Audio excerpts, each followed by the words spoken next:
public hearing for Gary Community Schools to order. I'd like to start.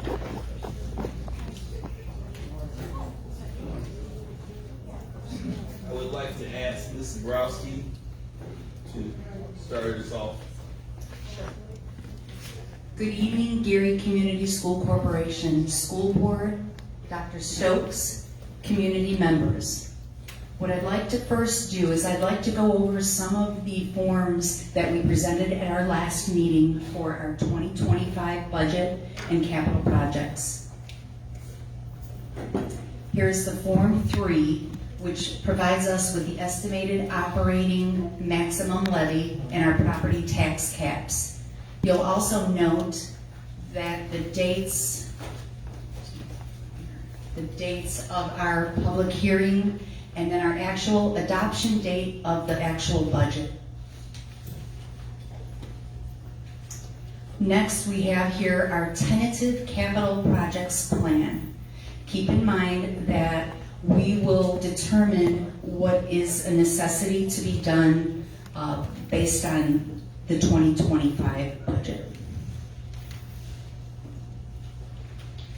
What we have here is we will have a presentation from Senator Dalton Municipal Financial, and they will go over the 2025 budget in some financial detail for you.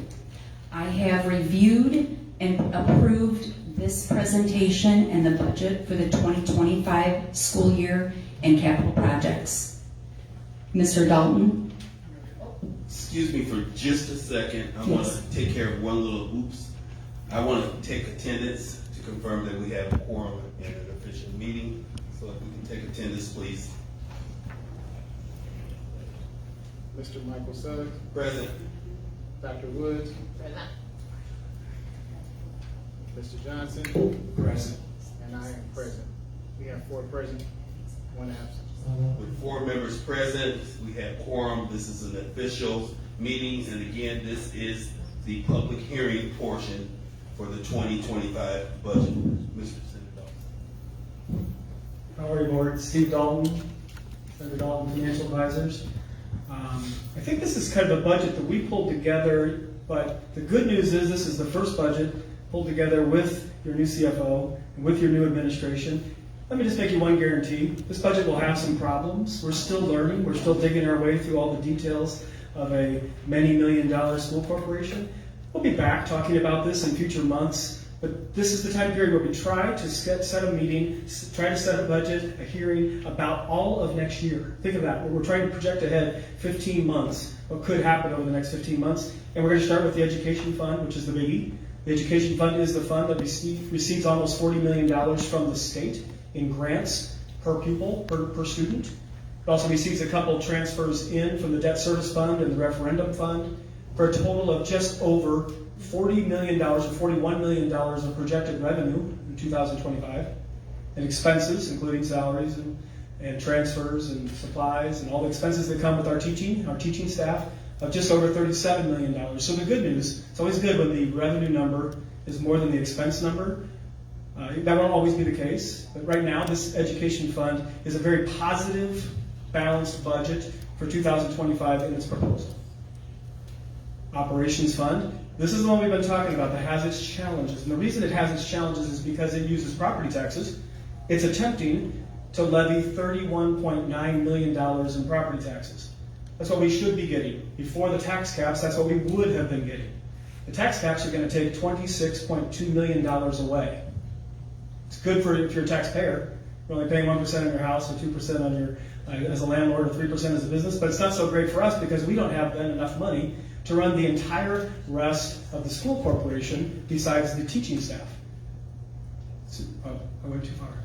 There we go. So we're going to have to transfer in money from the referendum. That's the reason we have the referendum. Transfer some money in from education, some other revenues, juggle them all together to get just over $23 million in projected revenues. Total up your expenses that we project for next year, just over $24 million, 24.7. This one isn't just positive as the previous one, and it will always be our challenging fund. We'll call it like our third child. You know how the first kid is easy, and the second kid maybe is even more fun, but the third child sometimes is a challenge. This is going to be our challenging fund. We're going to have to do some real due diligence to try to figure out ways to increase the collection rate on property taxes. You'll note that we project a 78% collection rate after the circuit breaker. That means we have some people who didn't pay their property taxes. We have some tax sale properties, and the more those property taxes are paid, and the more those tax sale properties are put in the hands of people who pay their taxes, the more you'll be increasing your collection rate to be able to cover your operations expenses. Referendum. We all remember the referendum, I'm sure. Those of you that were here. It was important. It's important to try to levy $13 million. We don't lose as much because the referendum is outside of the circuit caps. We still don't collect the entire amount, though, because of the collection rate. So we project about $10 million in revenues. Those revenues don't stay there very long. They immediately bounce and transfer to the education fund and to the operations fund to support the school corporation. Debt service, maybe a little historical. You had a lot of debt years ago. Some of that is actually paid off, which is terrific. You had some common school loans that you had borrowed money from the state. The state did what was called 1065. We've all heard that term, and they postponed the payments on some of those common school loans from the state for 5 years. Now, to 2025, they come back. We're going to start making those payments, and it's not going to feel a lot different to the taxpayers because they were still paying that tax rate. We were just keeping it to be able to do capital projects. Now, we're going to have to start making those payments back to the state again, and that means that our debt service is going to stay level, pretty similar to what it was in the last couple of years, and it's going to take 3 years, 4 years before we start seeing that debt service level start coming down. It's at that time that we can talk about whether or not we want to issue debt. Maybe we do, maybe we don't. That's not today's decision. You'll see that the anticipated revenue is $9.7 million. Proposed budget quite a bit more. You might say, whoa, what's going to happen? We have a lot of cash. We have a lot of cash in this fund, and budgeting more than we're going to bring in revenues will draw that cash down, which is good for the tax rate. Brings the tax rate down. We could tax more, but if we tax more, we would collect less money in the operations fund. Because the more those taxes go up, the less money we collect in the operations fund. We're trying to protect not only ourselves, but everybody else in the city of Gary who needs our tax rates to start settling down. The tax rates come down as assessed values go up and as tax levies come down. Those are my 4 slides. I tried to make it a summary. Board, I don't even know if you're going to ask questions tonight because this is the public hearing, so I'll pause in case you want to ask any.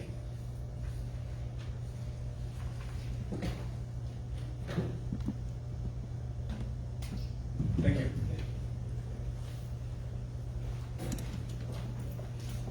At this point in the public hearing, we call for public input. So I'll open the mic up for anyone who wants to call and make comments. Yes, please. Be sure to state your name.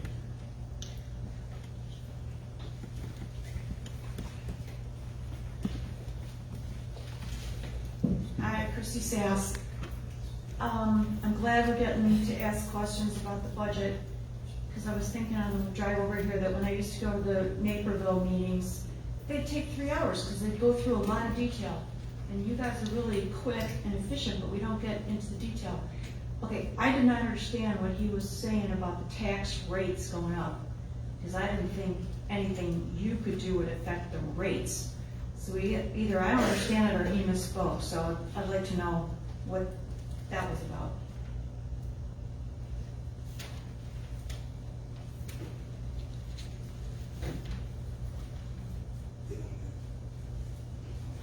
Still not going to answer?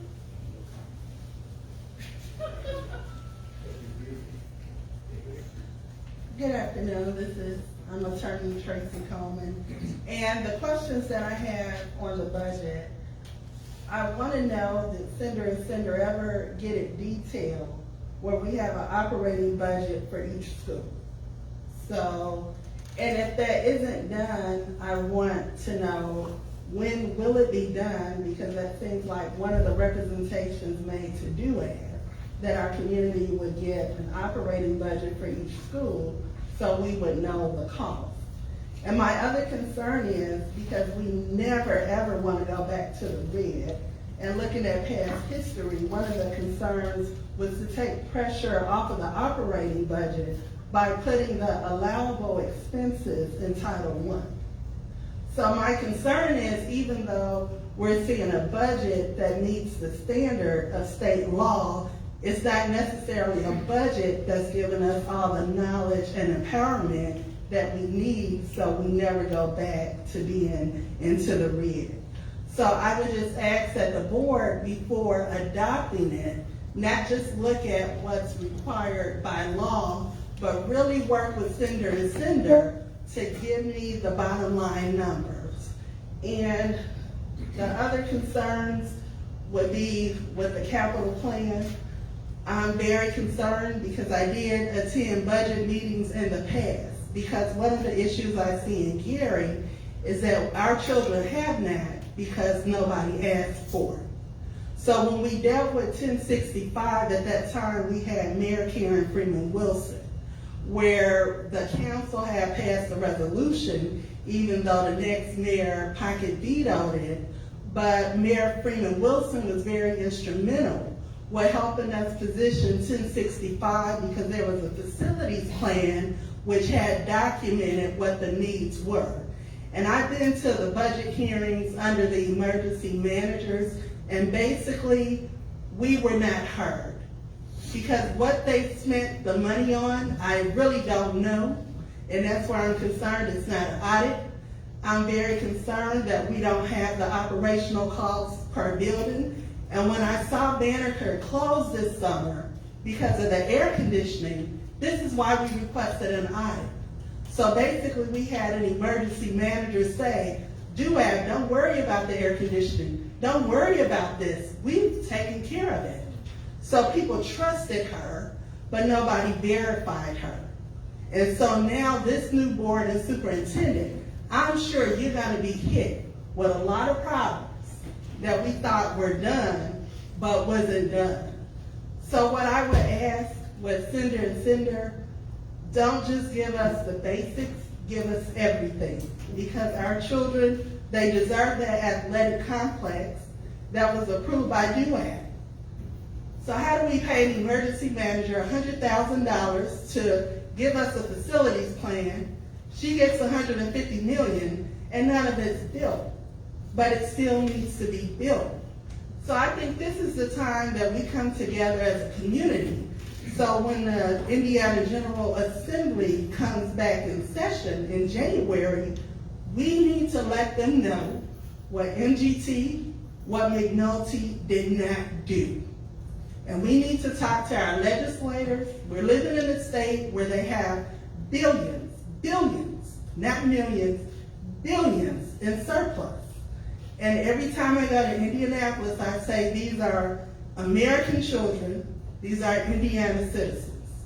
Even though their residency is in Gary, these are citizens of our state. But the responsibility of this board, Sender, the superintendent, it has to be in writing. We don't get conversations funded. 1065 wasn't funded based on a conversation. 1065 was funded because we let our senators and representatives know that Gary had a swim team. Some of these children just learned how to swim and they were winning without a swimming pool. We have a golf team that lives in the city without a golf course. So the reality in Gary, a lot of times people make judgment calls about what our children deserve and should have. And 9 times out of 10, our children don't get it. Because people make a mental judgment, oh, these children from Gary don't play golf, they don't swim, they don't need iPads, they don't do research at a nature preserve. So I'm asking Sender and this board, before we go to that adoption hearing, give us a budget that's fair for our children. Give us a capital plan, so when we go to Indianapolis, just like we did with 1065, we can let our representatives know that we want the best for our children. But if they see you're only asking for 100,000 for an athletic complex, a lot of times they're gonna celebrate because they got billions and we're asking for nothing. So thank you, and those are my questions and comments.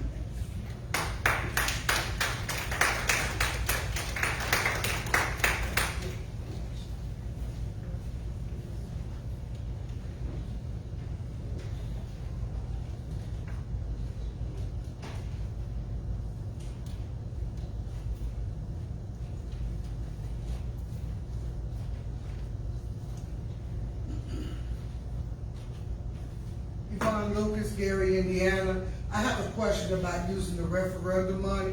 When we voted to pass this referendum, there was stipulation in that referendum, and it was for students and teachers.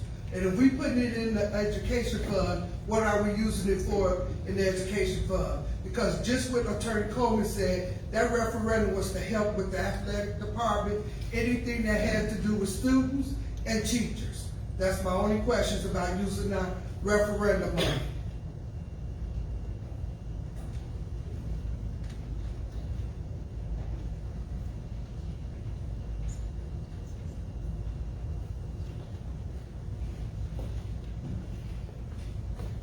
Good afternoon, my name is Robert Buzz, Dr. Stokes, the board, and the citizens. I have 4 areas of concern. We're going to start with the referendum. In the referendum, they had a stipulation where there was some money to go toward balancing the budget.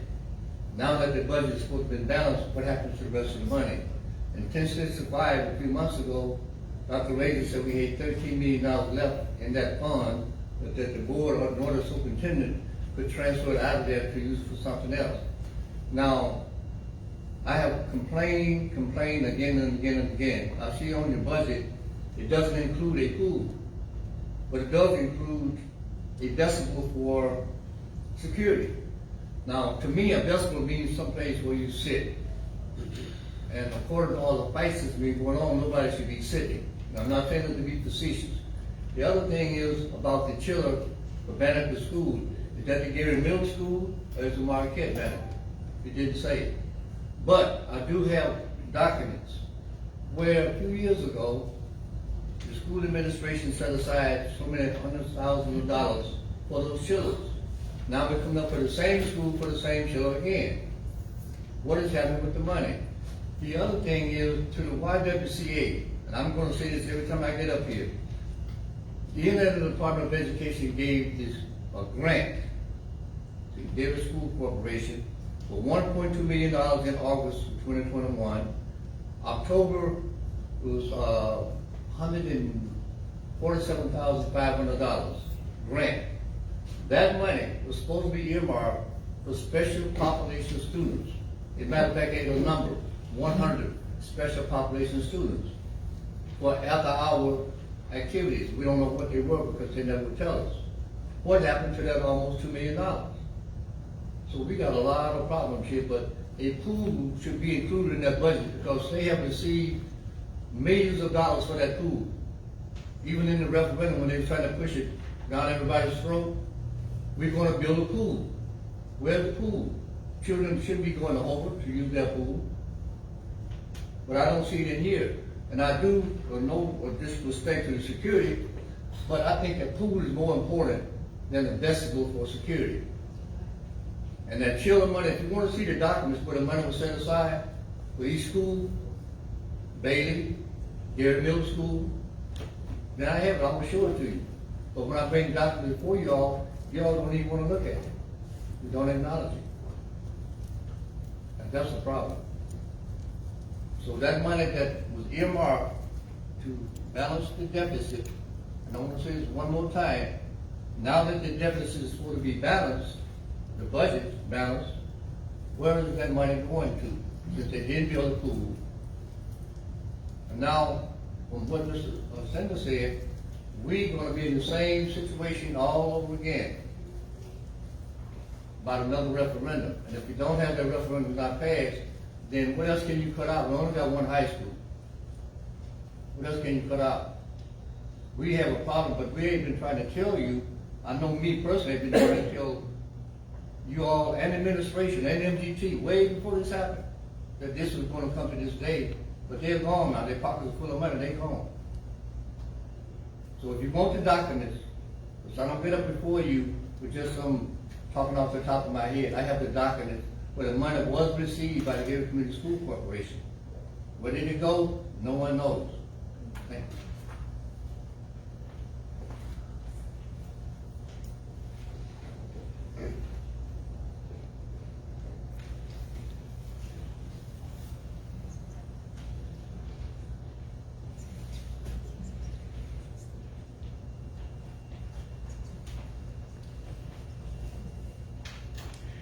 Good evening. I too wish that there was more detail attached to. Could you state your name? Oh, I'm so sorry. Absolutely. Dr. Michaela Spangenberg, Peer Education Coalition. I too wish that there was a level of detail that isn't represented here, in part because looking at kind of past financial documents from last year, I'm not even sure that the referendum money was spent the way that we were told. And so I'm a little bit nervous kind of coming into this year about that situation. I'm nervous about the idea of, are we actually preparing our district for the possibility of not having a referendum, or are we going to make the same mistake that Hammond did? Are we, and as part of that, are we going to more or less just like violate the public trust in terms of how the referendum money is supposed to be spent? And there's legal issues with that too, right? Because you have to actually be in line with the ballot language. But the big issue they had over there was that there was so much misspending, so much confusion, so little transparency and accountability. Nobody wanted to vote for referendum again. And so that's the difficulty. I think that sometimes when people personally aren't facing an election, they feel like, oh, but our school is facing an election, right? It's coming one way or the other, whether we like it or not. Our school is facing a ballot question if we choose to go for referendum again or not. And if we're not kind of prepared for reality in which we may not get that referendum, we may find ourselves in the same situation again. I think it's absolutely essential that we have a pool. It's absolutely ludicrous that we don't have a pool. It's ludicrous that we look for people to supply that for us, because we're an educational institution, we are a public school corporation, and children die when you don't have a pool. This is news to nobody in this room. We still have issues with kids drowning at the lake because they don't have a place to learn to swim. And on top of it, if you do have parents who really feel motivated to get their kids involved in a sport, really want to make sure their kids are going someplace with good facilities, a pool is essential for that. A lot of things that other people have brought up tonight already here are essential for that. And we have to be thinking about increasing revenue. We have to be thinking about how are we going to attract kids and teachers to this district. And how are we going to, more than just maintain, but actually build and grow this district? If we're not thinking that far ahead, we're going to be caught unawares when, we don't have the safety net that we do now. On top of it, there's so many, like even a list of capital projects that are talked about. It would be really nice to see, are we going for things that will offset the costs of those, like the windows, for instance. Like that's something where you can get money to help compensate for that cost. We don't just have to spend it out of pocket. So I want to make sure that we're actually pursuing that and that the public knows this, because when we talk about public engagement and public trust, it happens when there's transparency, accountability, and information that's being presented robustly, proactively, often, and that makes parents feel like they have a reason to show up at a meeting, right? If they feel like they're not going to be heard, if they feel like they don't know what's going on, they're not going to show up. And so I do hope in future too, all the things we present are robust, are clear, are proactive. There's never a reason, if we really want to build community engagement, to shy away from that. Thank you.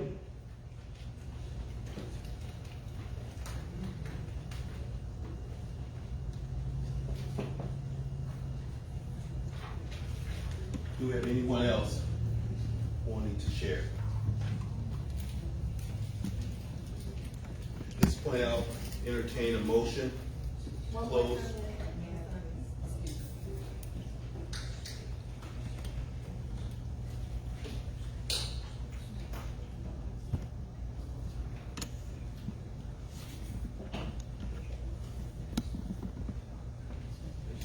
Good evening. Name, please. Tracy Raoul. I may be an outsider to the community, but I'd like to introduce myself to you. I am a director with the Chicago District Golf Association. I'm the president of the Ebony Ladies Golf League. I'm a member of the Chicago Women's Golf Club. It's the second oldest African American women's golf club in the country. I'm also director of the Illinois Junior Golf Association. So I'm sure you all can assess from that I'm actively involved in golf. Golf is the game of life. So with that being said, please bear with me. Why golf? There are over 200 careers in that 101 multi-billion-dollar industry. African Americans make up less than 5%, women less than 2%. There are 6 professional African American men and 1 woman. The PGA Tour, the LPGA Tour, Live Golf, and the champions, the men typically over 50. That's 6 out of 612. It's less than 1%. There is a tour called the Advocates Professional Golf Tour. It's comparable to what we would have known as the Negro League of baseball.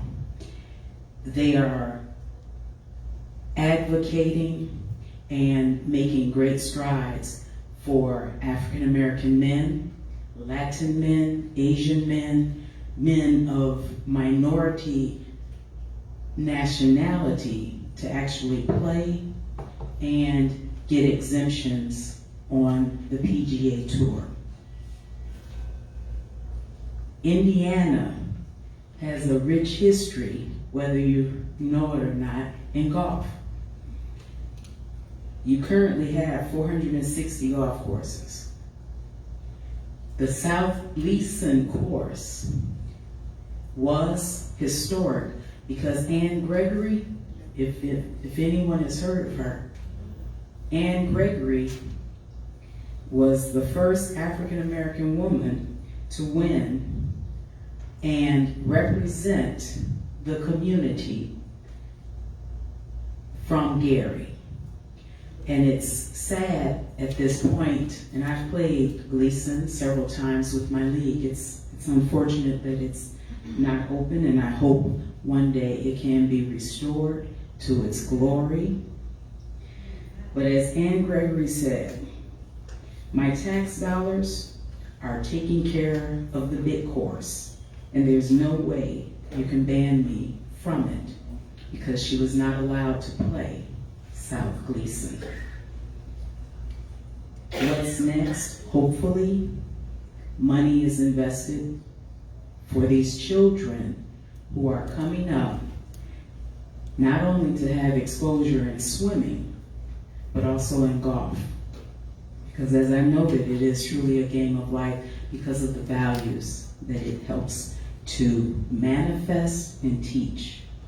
Values such as honesty, focus, integrity, patience, respect, sportsmanship, courtesy, responsibility, confidence, good judgment, socialization, not on a phone, communication, and perseverance. And that's really just to name a few. Not to mention caddying, children that caddy. And that's also a program that I've started at South Shore Country Club. At one time, African Americans were unable to step foot there. in Chicago. We started that this summer. 17 children ages 13 to 19 caddied, made over $1,000 because of underwritten grants from our organization. And the motto that I tell families, hire a caddy, impact a life. Courses, not corners. Let's get our children off of these corners. Put them in safe spaces like golf courses, believe it or not. So I'm saying all this. It sounds like, yes, there's a budget, hopefully a surplus.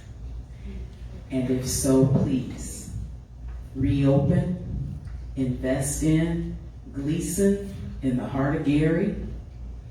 I promise you, organizations from Chicago, like the ones I belong to, will return and invest in your community because of its history, because we love playing golf, and because we just know that it's a way to uplift not only ourselves, but the generations following us. So I thank you very much for this opportunity to speak.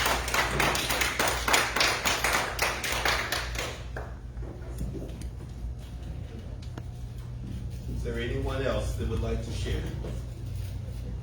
this point, I'll take a motion to close the public hearing. Motion to adjourn the public hearing. Is there a second? Second. Any discussion on the motion? Hearing none, may we have roll call? Mr. Suggs, Yes. Dr. Woods, Yes. Mr. Johnson, Yes. and I say yes, the motion carries. Thank you.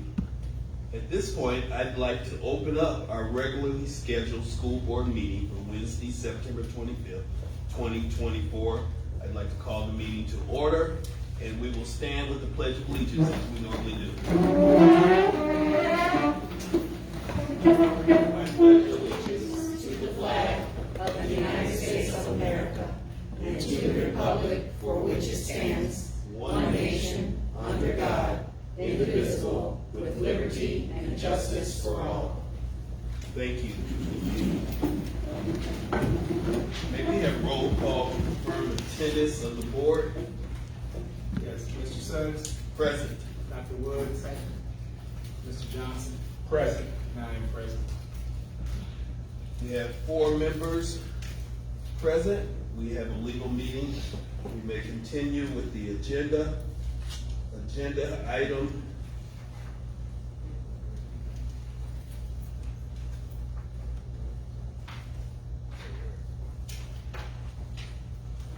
Item number 2.1, can we get a motion to approve tonight's agenda?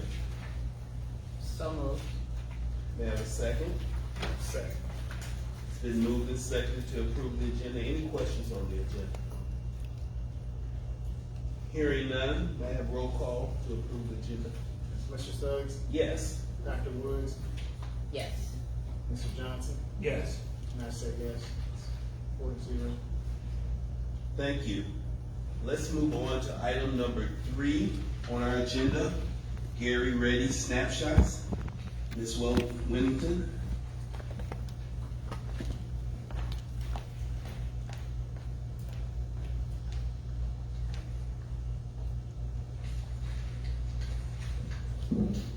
Good evening, members of the board and members of this great community here in the city of Gary.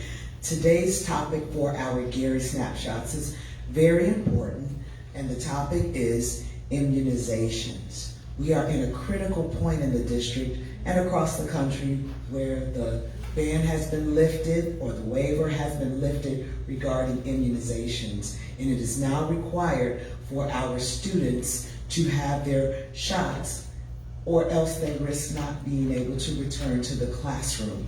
And so our team at the Gary Community School Corporation has a robust campaign reaching out to parents and guardians, insisting and asking and assisting our parents and families in helping our young people get their shots. This flyer has been circulated and phone calls are being made as well as notices being sent home. And we're just asking parents to provide updated shot records and to contact the school nurse to help with making an appointment or the Gary Health Department. And we are also offering transportation options to assist in getting this done. To reiterate this message, we have a PSA from one of our school nurses. Good morning. I'm Linda Barnes-Caldwell. I'm the school nurse at Bethune. I would like to share with you a few tips about immunization. Immunization is the key to primary health care. It is the time of the year that our students at the school, they need their immunization shots. We are in the process of eliminating children from school if they don't have those shots. We have a few people that choose to do exemptions, but it's really a disservice to the children, because in the event that a serious disease occurs, your child will be the first one to go home. I need you to get those shots done. We've been making telephone calls to the parents, telling them how important it is that your child doesn't be excluded from school and that they don't miss important, valuable learning. So please reach out to your school nurse if she hasn't gotten in contact with you, but I'm sure she has. She's called you, she's sent paperwork home. Please get to your doctor, the health department, get those immunizations done. Mr. Suggs, members of the board, Dr. Stokes, this concludes the Gary Snapshots. Thank you for your attention, and you are now back in the hands of the board. Thank you for the presentation. Let's move on to item number 4 on our agenda, the public comments item. We will start out at 4.1. Vice President, would you please review that information? Sure. The Gary Community School Corporation Board of Trustees welcomes comments from the community. As a result, the agenda for each regular meeting provides time for public expression. The period of public expression is limited to 3 minutes per individual and 30 minutes total discussion of items on the agenda, or to express concerns relative to the operation of school city, school board actions, and other items of general educational interest. If there are many people wishing to address the board, we may limit the amount of time a person may speak. Comments shall be directed to the board, not to individual board members. Statements shall not be abusive or argumentative.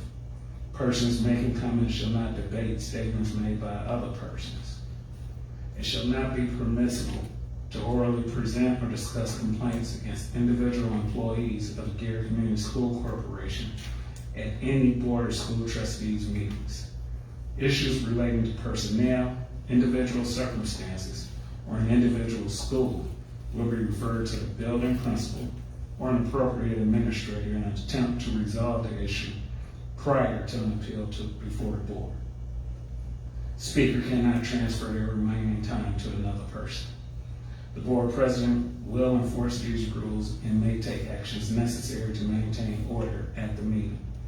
Such actions may include, but are not limited to, interrupting the speaker if the statement is too lengthy, unduly repetitive, or otherwise violates the rules.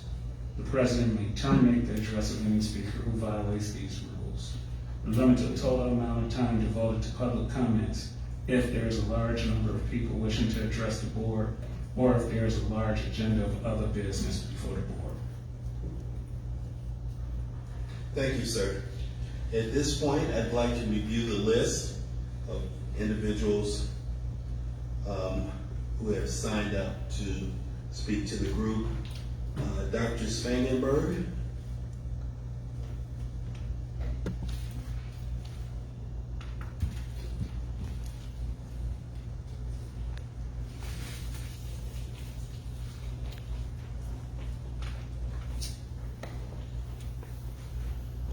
Good evening again, Dr. Michaela Spangenberg, Gary Education Coalition. I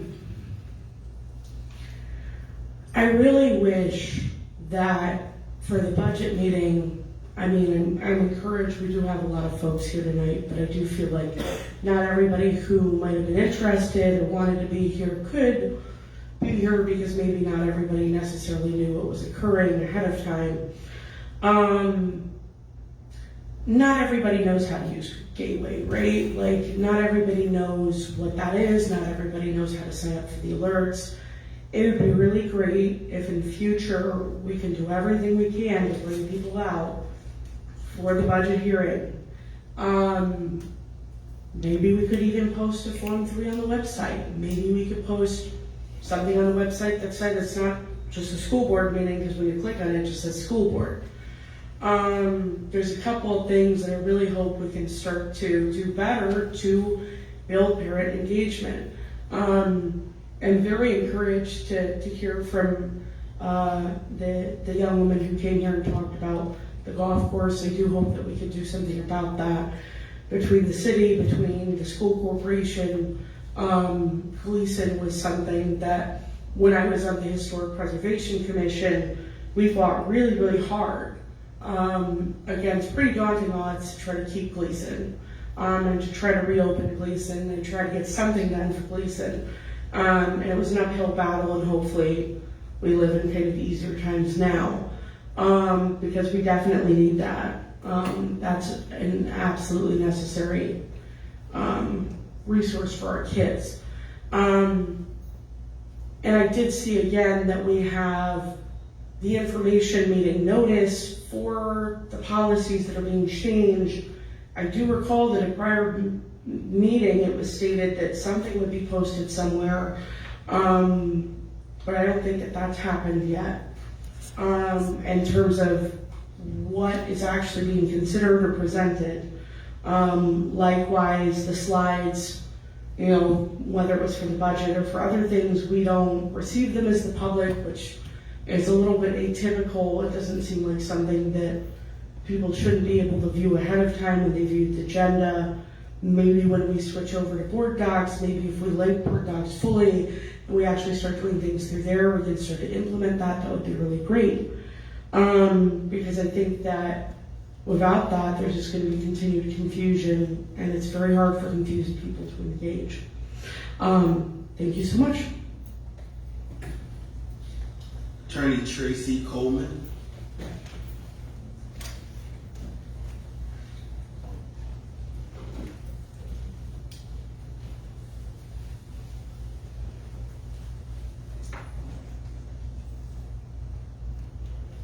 I continue to bring this photograph of all of that land by Westside Leadership Academy. It's time for our children to have a therapeutic educational campus, and I thank Tracy Raoul from Chicago, which can also include a putting green and a driving range. This weekend I had the opportunity to compete in a golf tournament in Canton, Ohio, and they talked about Gary, Indiana. And the fact is, I brought some emails that I'm going to share with the board. When my son was at Westside, we had a golf team. The problem wasn't that the children didn't want to play golf. The problem was getting people to understand that children wanted to play golf. A lot of times our children are limited with their opportunities because of the adults who have an image of what they want. And a lot of times it's football and basketball, and it's not understanding our children can swim, our children can play golf, our children can do a lot of stuff. Now, when Dr. Razor was here, one thing he did do was apply for the full service community schools grant, which the district is getting millions off of that. But we're not just asking monies for salaries. Eventually, you have to show our children that you care. When we get concerned about the numbers, the way you don't go back into the red is that you out-educate everybody. You give our children that putting green, that swimming pool. You give our children the facilities and the educational equipment to let them know they have a community that loves them. Right now you have a charter school trying to raise $10 million to build what I'm asking you to build. It's the race to the moon. The first school in Gary that gets that athletic complex will most likely see their enrollment increase. And I'm asking that it be Gary. And I'm just going to read a quote for that Gary Community School Corporation. I'm just going to read a quote from your full service community schools grant, where they looked at the 8th graders and they said 68% were at high risk for experiencing family conflict. 27.3% had seriously considered suicide, and 21.4% had made a plan about attempting suicide. So there comes a point where we as a community has to be child-centered and child-friendly. And one way we can do that is with this athletic complex. Let's amend that capital plan. Let's give our children that therapeutic learning environment. Let them play golf, let them swim. Let our children have every opportunity that they need and deserve to succeed. Thank you. Tracy Raoul.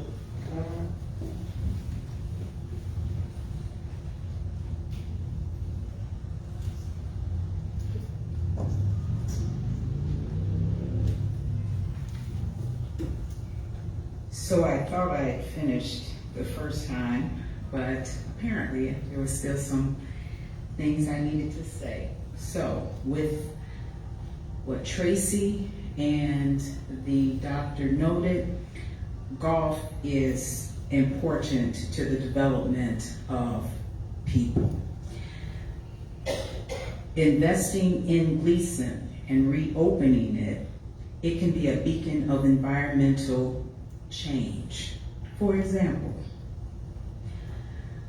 develop an Audubon Society, recycle water using an irrigation system, solar panels for energy conservation, electric carts, and of course nature sanctuaries that invite bees, butterflies, birds, all of nature, because golf courses are the only sport, in my humble opinion, that are nature. Please don't let the community, state, and country think that the only reason golf is not in Gary is because people think it's not a sport for people of color. The notion is being debunked by Steph Curry, basketball player. He has invested in the Howard University golf teams, men and women golf teams, and they're killing it. They are #1. There are other HBCU coaches that go across the world to gather teams. Livingstone University or College, all Ugandan, all of them, and they're playing quite well. There are junior golfers, up-and-comers.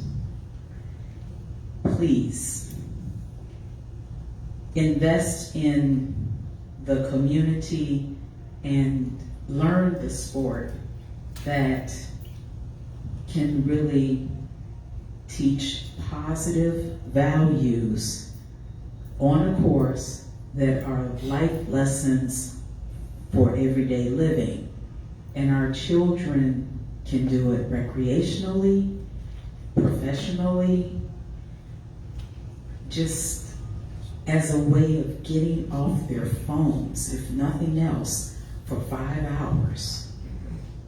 Let us grow the game and have fun in the process. Thank you.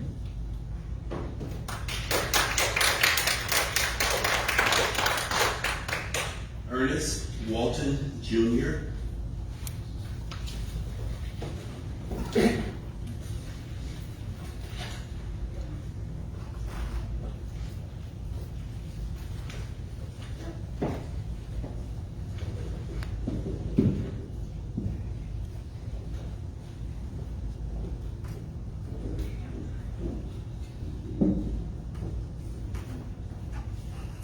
Hello, board. Thank you for inviting us all here today. I really do appreciate hearing everyone's comments.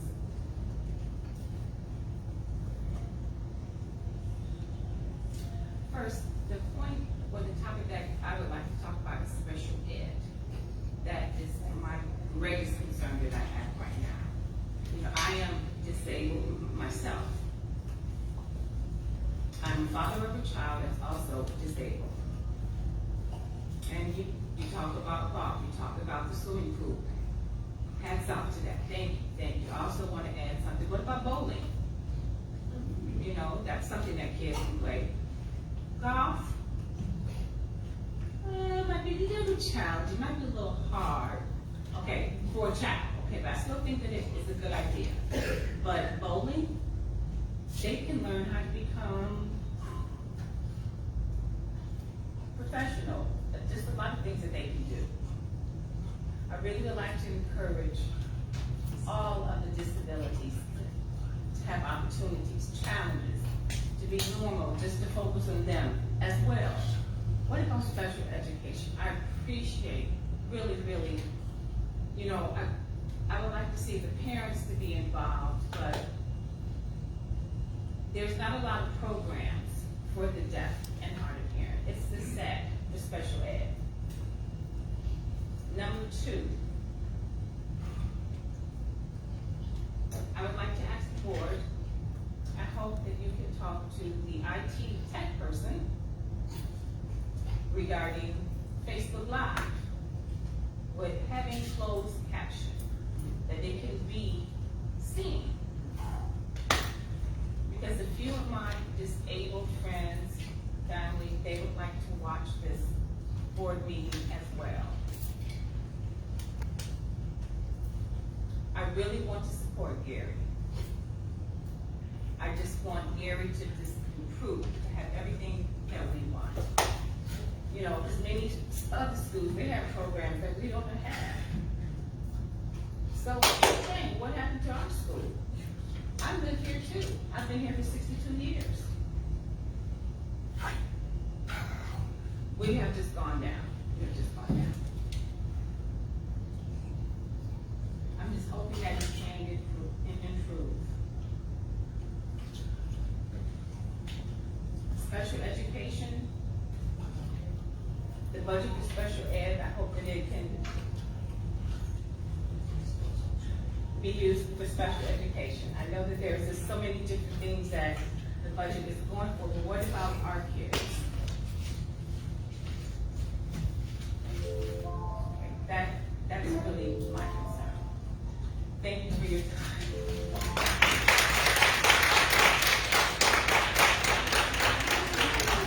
Christy Sachs.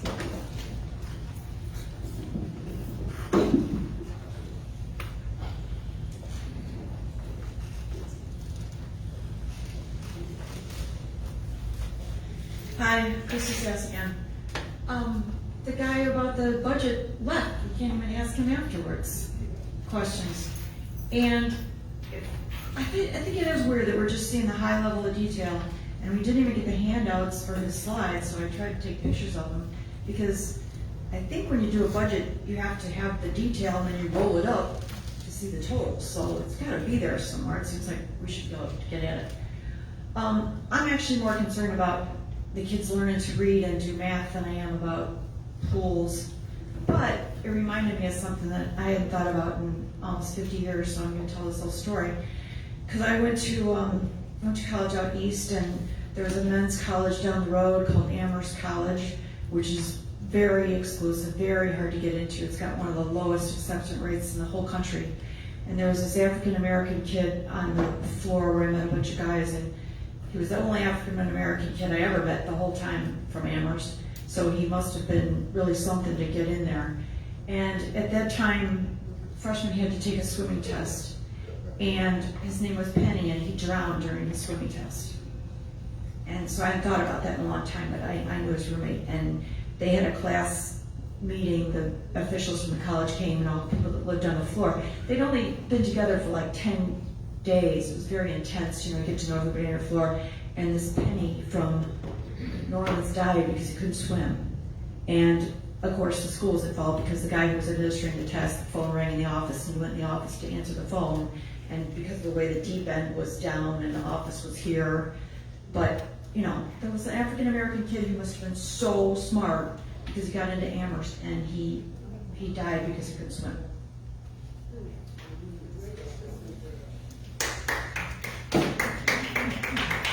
Robert Suggs.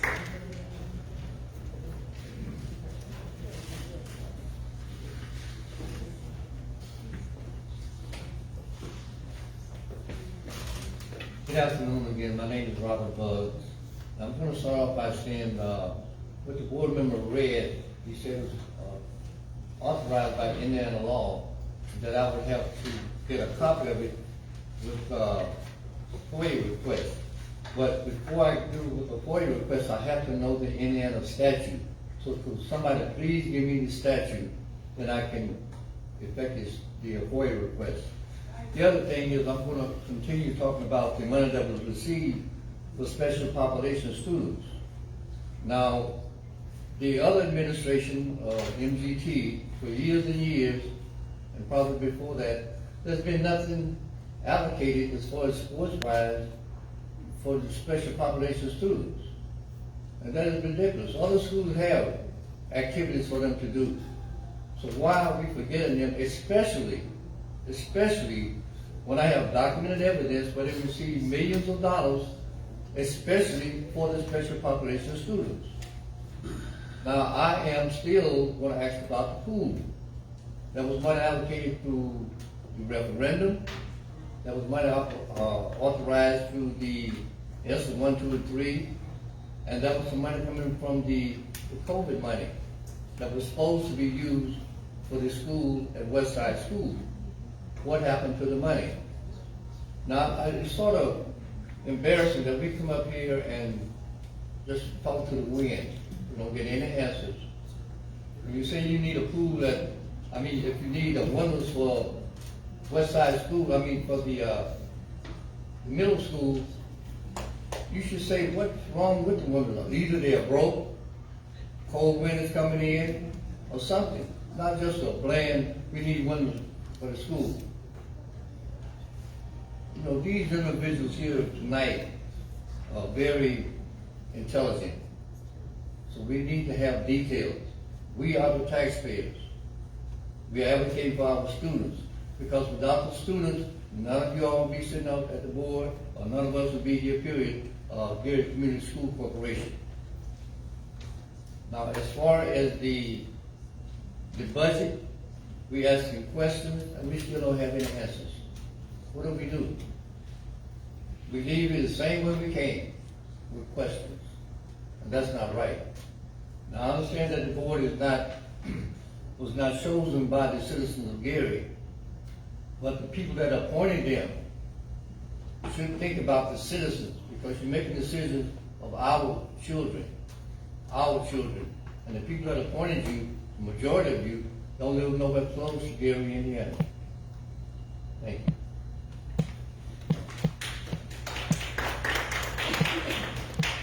I'd like to move on to item number 5 on our agenda, the consent agenda.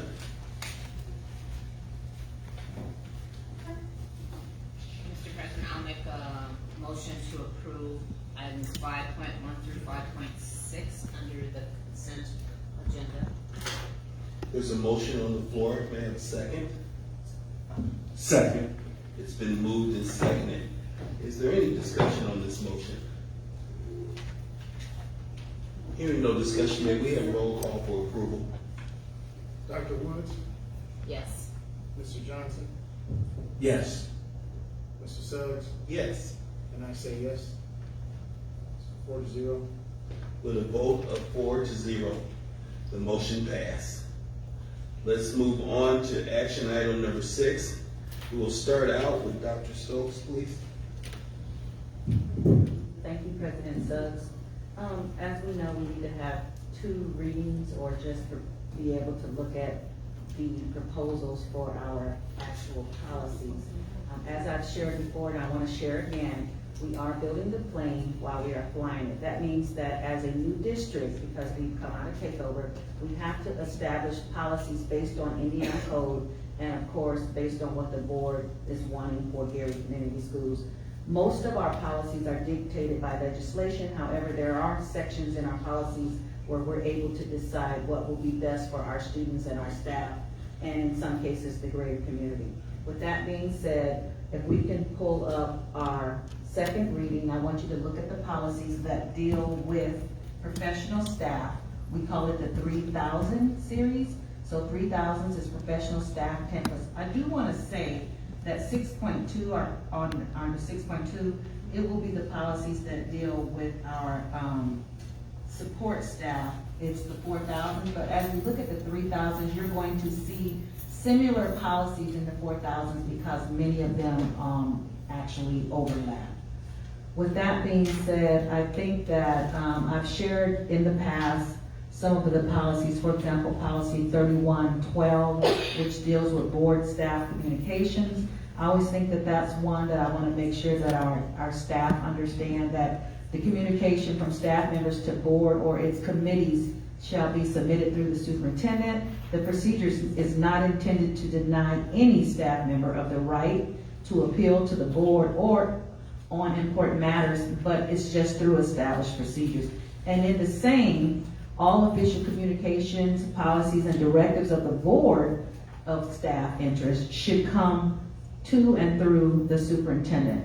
And I will keep all staff members fully informed of the board's problems, concerns, and/or actions. That's one policy that I always like to talk about. Also, policy 3122.01, which talks about a drug-free environment. We know how important it is to make sure that the staff members, all staff members that we put in front of our students are actually taking care of themselves in a manner that's appropriate to be supporting children. And as such, we want you to be drug-free, and we have a drug-free work environment. If you can move on to our next slide, you will see things that deal with like staff gifts. We're not saying that staff members can't have gifts. We just want to make sure that the gifts that you receive are truly not transactional in nature, and that students are giving you gifts because they appreciate or value something that you have done. Weapons, of course, we pretty much know that we are a weapon-free zone other than those who have the authority to carry a weapon. With that being said, we do have a policy that talks about weapons. If you can move on then to the 4000 series, which is 6.2, our second reading for support staff. And much of what I shared in the 3000 series will be similar in the 4000 series, so I won't duplicate, but they are separated out in board policy. Do understand that once our board policies are voted on and approved, we will be moving shortly to what's called board docs. And in our board docs, you will be able to actually click and see the actual policies. There will be a lot of information that you can utilize and see in the board docs. It is our hope that at our next board meeting, we will begin to use board docs. So I did want to share that. And with that, I'll turn it back over. Thank you, Dr. Stokes.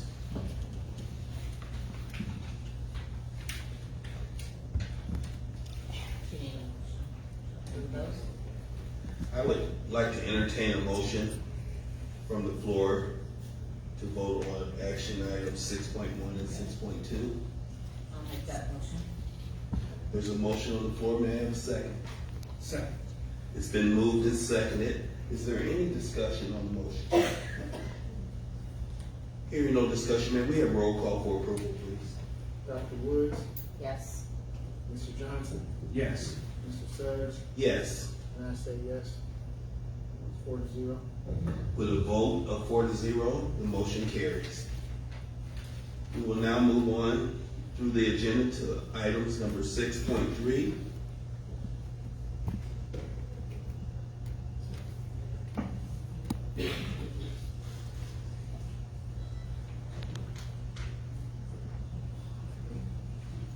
Make a motion to approve item 6.3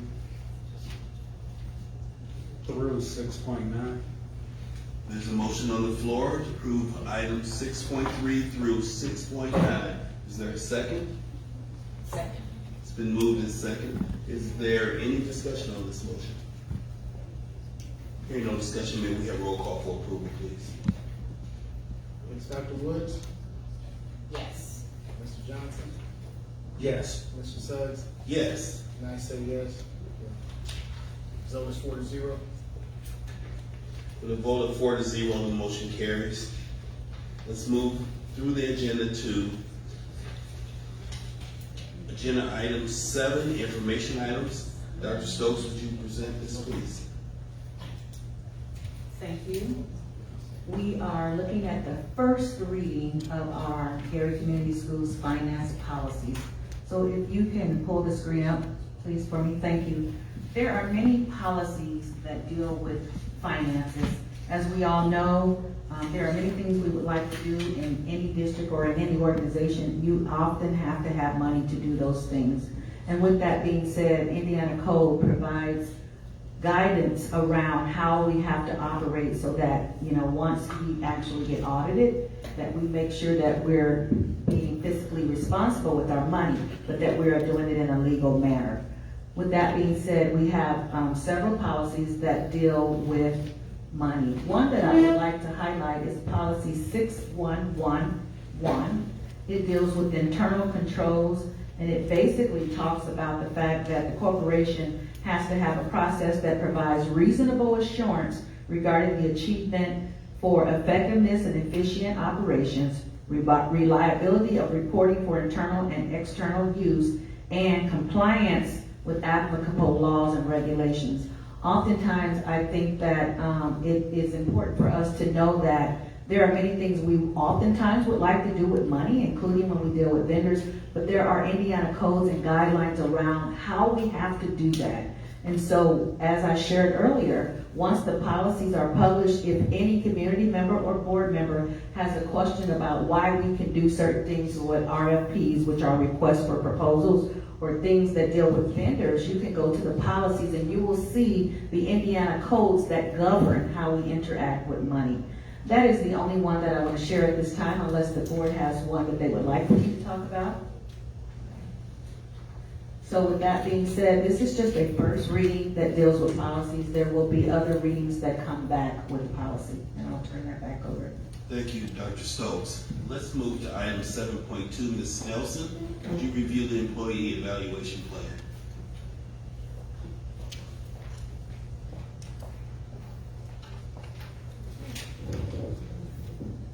Good evening, board members, Dr. Stokes, and Gary community. I'm here to talk just high level about our employee evaluation plan as required by Indiana law. Really, the goal of any evaluation plan is to make sure that everybody in the district is getting accurate, fair, helpful feedback. We're of course required to evaluate our teachers according to some specific guidelines laid out by the IDOE. We also want to make sure that every employee gets feedback, because feedback is a gift. It's how we all continue to improve, and we want to make sure we're a continuous improvement organization.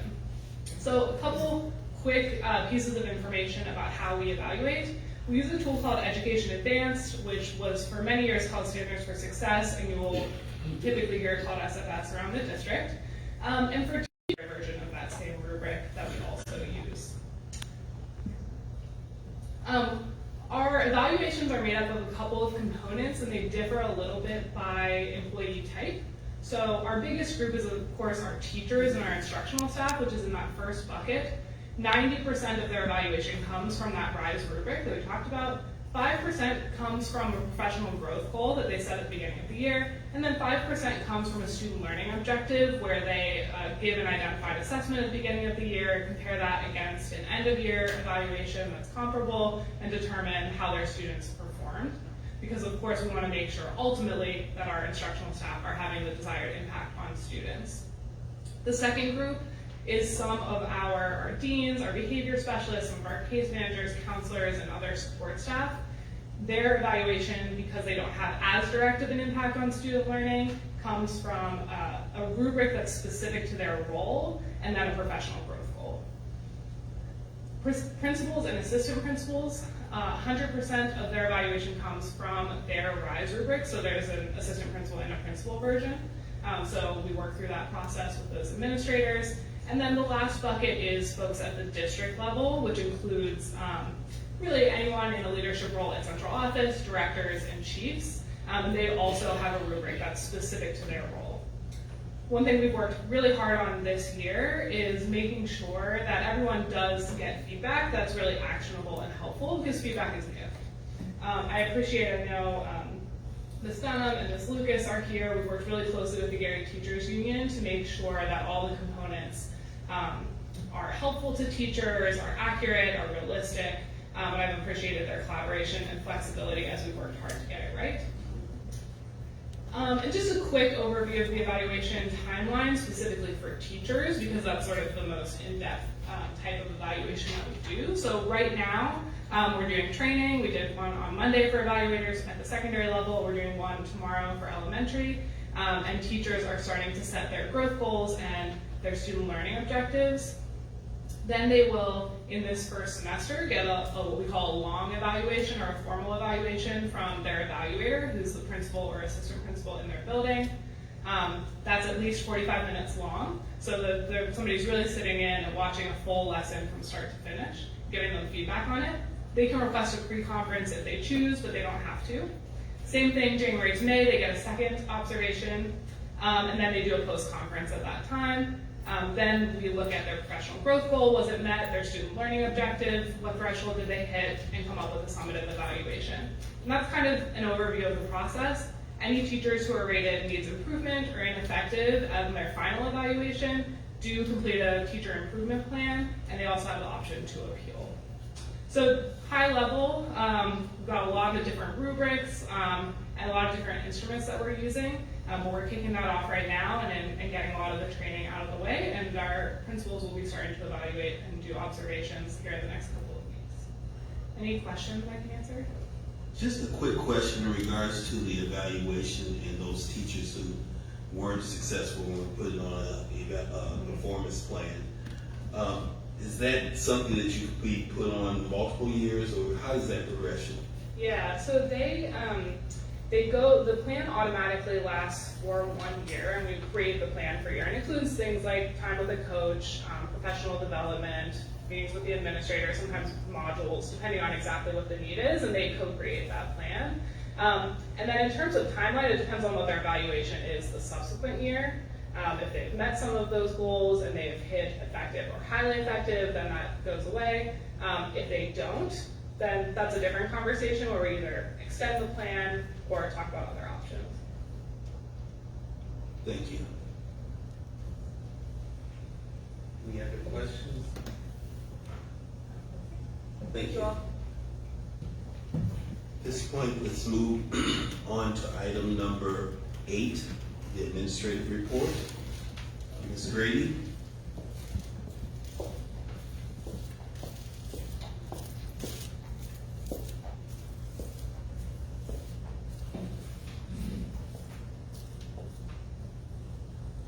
Good evening, Board of Trustees, Dr. Stokes, and community. Thank you for inviting me to speak tonight. My name is Shavette Grady, and I'm the Director of Special Populations. And before I begin, I want to give a brief overview because sometimes I get the question of why are we called special populations instead of special education? And we are, as we go into my first slide, we are called special populations because first, as you can see, my amazing staff that supports teaching and learning, but we also support other departments, for instance, the nurses, homeless and foster, our multilingual learners. So those are other populations, and we also support other general education initiatives.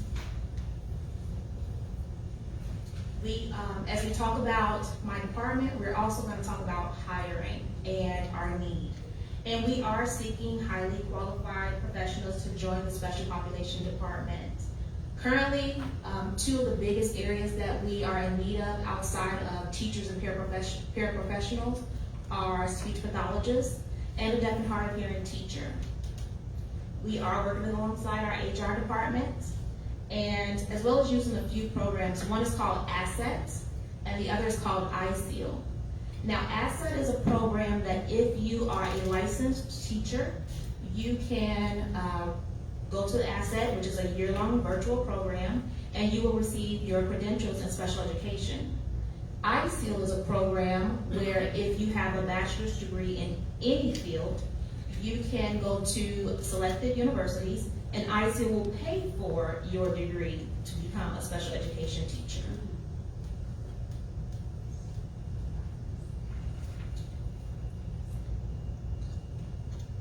Some programs that we currently have in our department are our adaptive curriculum, mild program, our resource program, our social emotional learning, our early childhood education, early intervening services, and our multilingual learners. And in this program, I'll talk about life skills. Life skills, our adaptive curriculum, is a program that gives our students life skills. It helps them to become independent. It helps them to learn to navigate the community. It also helps to just give them those skills that they would use post-secondary after they graduate from high school.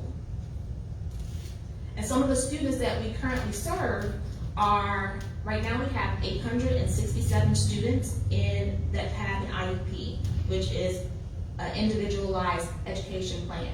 And that number is up from last year, which we ended with 821 students. We also have 64 students who have individualized learning plans. Those are our multilingual learner students. And that number is up from last year, which was 50 students. So currently about 20% of our population has an IEP or are in special education. And about 1.5% of our students are multilingual learners where English is not their first language. Some areas of growth for us are, right now we're targeting professional development for our teachers. And what does that mean? It means just like when we support our students, there's no one size fit all. That is how it is that's what we're gonna do for our teachers with professional development. We have veteran teachers who have been here 20 plus years, and we have new teachers. And so their needs are different. And so what we want to make sure we're doing is supporting each individual teacher's needs as they support our students in teaching and learning. For our students, we're going to ensure that we continue to make sure that we have specialized instruction and differentiation. But one of the other things that we're doing this year is working with our FACE liaisons and our new outreach coordinator to support our parents in the learning process for their students, but also with community resources, both local and state. And so that's where we'll need our community partners to kind of help support that. We want to make sure that our parents have access to all the resources surrounding us in one central location. Special education is funded in some various ways, and one of those is our grant for 611, our Parts B fund. That grant supports all students in special education. And I'll allow you all to look at that for a second on all the screens.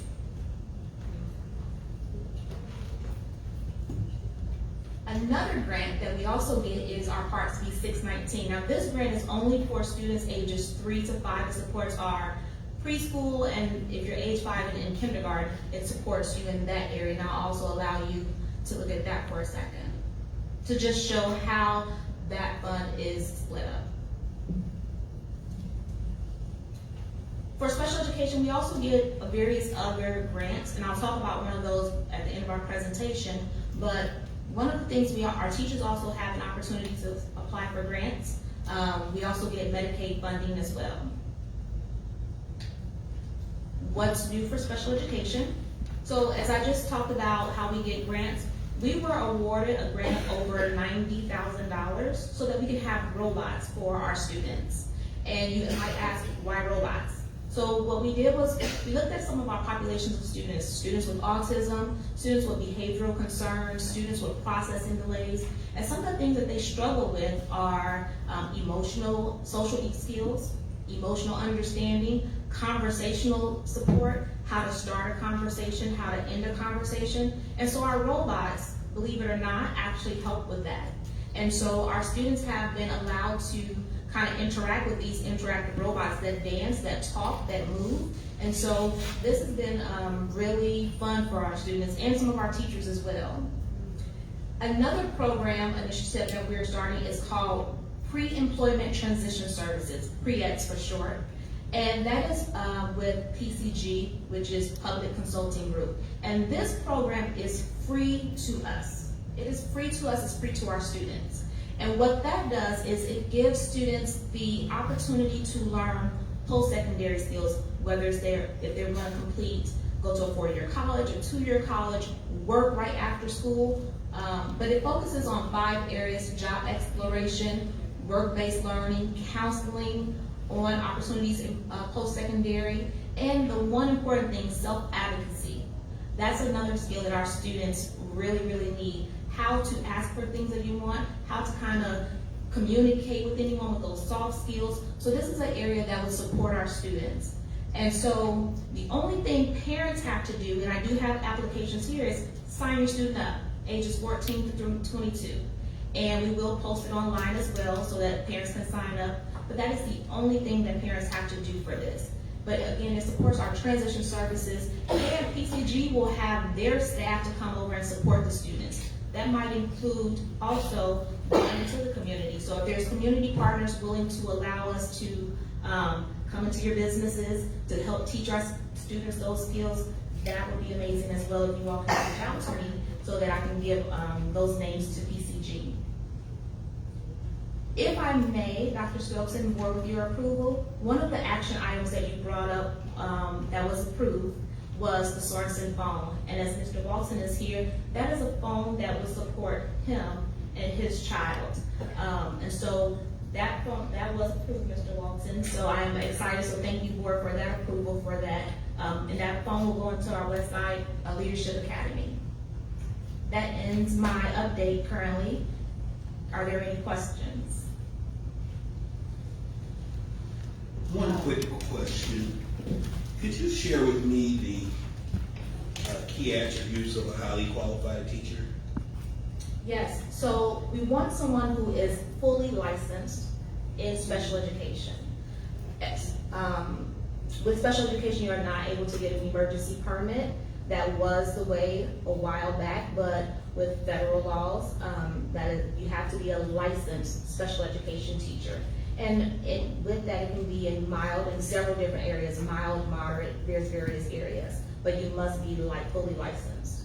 Is there a particular length of time that you have to have experience, or is it just the academic achievement of being fully licensed? It's the academic achievement of being fully licensed. Of course, we want experience, but you have to start somewhere. And so we can provide professional development to support a teacher who is new in their education or new in their profession. So we can support a teacher in that. Thank you. Thank you so much. Let's move on to item number 9 on our agenda. That item is called Board Reports and Communications. I'd like to open up the floor for board members to share. Mr. President, I have one thing that I'd like to just mention. We briefly talked about the policies, finance policies under 7.1, but I'd like to let everyone know that the policy meeting takes place every first Tuesday, and the next one will be on October 1st at Westside Leadership Academy at 4:00 p.m. We'll be talking a little bit more in detail about the finance policies and other policies if they do come up. But this is an opportunity for people who do have questions and want to have their questions answered, be it board member, staff, community. This is an opportunity for you to participate, to get your questions answered. And so we invite you to come out and join us on every first Tuesday as we meet as a policy committee and discuss relevant school policies. Thank you, Dr. Woods.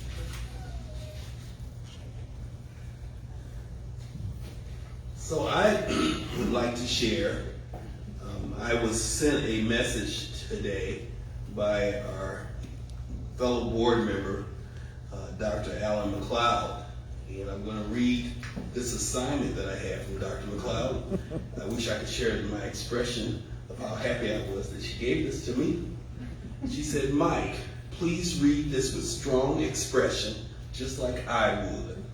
So I am going to try to emulate the magnificent Dr. Alan McLeod. She wants to share with us the success of the Urban League of Northwest Indiana's scholarship fair yesterday, where there were over 1,500 students who participated.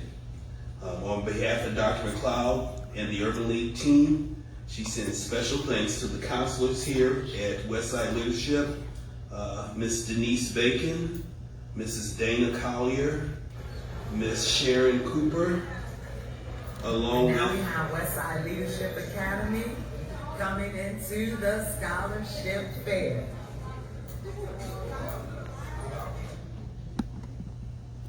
Okay, we're going to finish just recognizing 3 other staff members. Gaps Miss Leslie Collins, JAG teacher Leah Hogan, and accompanied three full busloads of Westside Leadership Academy students to the fair. Westside had the largest number of students in attendance out of the district from three counties, Lakeport and LaPorte County. Students were very well prepared, and the staff was engaged with the students while assisting them with their overall application process. Charius Haney was president from Gary Educational Development Foundation staff and provided scholarship opportunities specific to Westside students. Kudos to the Westside staff, students, and parents who attended. Last but not least, in collaboration with Hard Rock Casino, students who graduate from school in Gary will receive full tuition reimbursement from Hard Rock Casino. I'm going to have some leaflets here to share this scholarship opportunity for our students here at Westside. I am counting on you to share with Mrs. McLeod that I had certainly demonstrated the proper amount of enthusiasm reading her report. Thank you. Any other board communications? I have one thing. I know that many of us attended the Indiana State Board Association Conference in Indianapolis. It was held Monday and Tuesday. It was a great time to be there with our superintendent and just be more well informed about things that are happening in the state and to get that training and insight to help move the district forward. So I was really happy to be a part of the team that went there on behalf of the Gary Community School Corporation. Thank you, Attorney Irvin. And just one additional item. Last Friday, I had the pleasure of attending Westside's a concert at Westside High School with Compunction.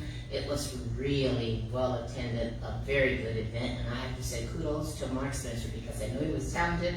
I did not know he was that talented. He really got down with Purple Rain. So but it was good, and I enjoyed the students. The students actually participated, and I mean they're very talented. Those kids are very talented, and I just want to say kudos to them and keep up the good work. Fantastic. Thank you, board, for the magnificent engagement. Now we would go to item number 10, superintendent report, please.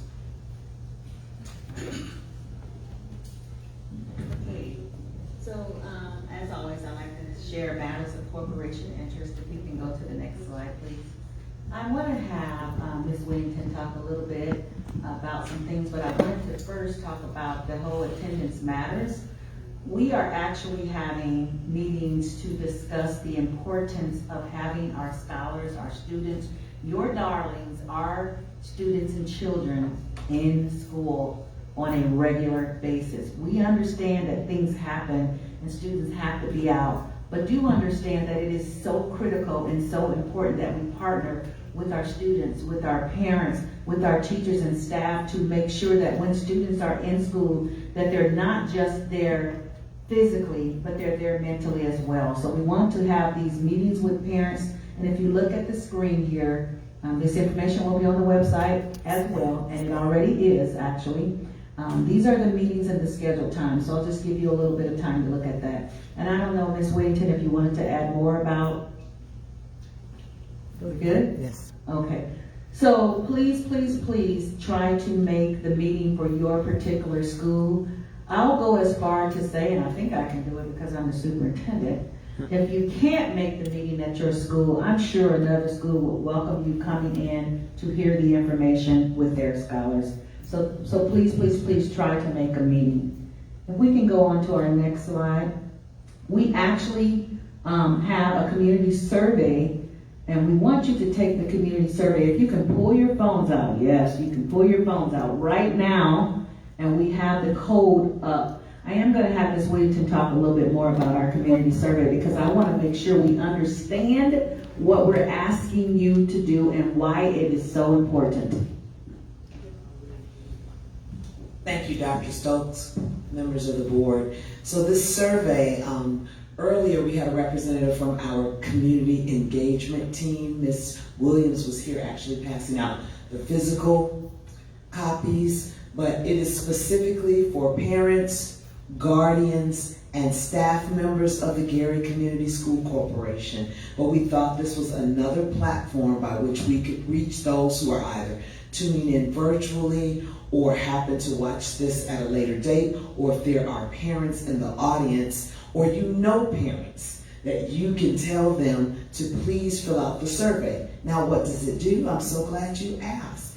It allows us to collect data surrounding how we can support parents better.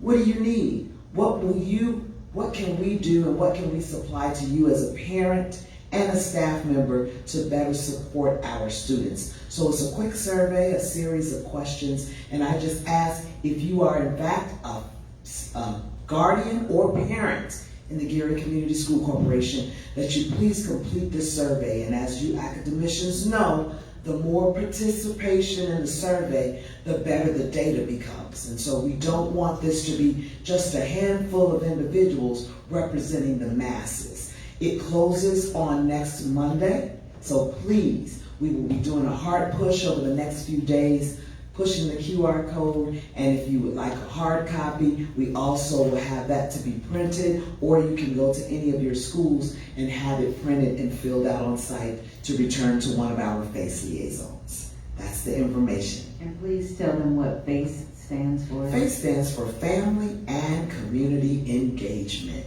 and there is a FACE representative in every building. Thank you. You're welcome. So we can go to our next slide, please. So you are looking at a video of Norton Elementary. We had the opportunity to bring closure to a family. As we know, 27-year-old at the time, Adrena Sacedo, in 2019, her remains were found at the Norton Elementary School. We actually had the opportunity in September to witness the start of the demolition for this particular site and bring closure for that family. But I wanted to point out about how important it was that we listened and we heard the cries of the community, and they said through a survey, surveys are important, that Norton was one of the schools that they wanted to come down first.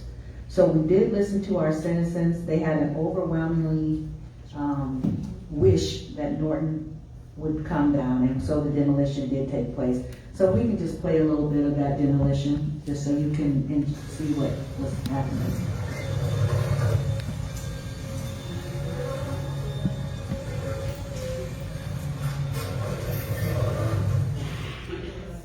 So we just wanted to say thank you to the community members who, I always say you show up and show out for children in a positive way.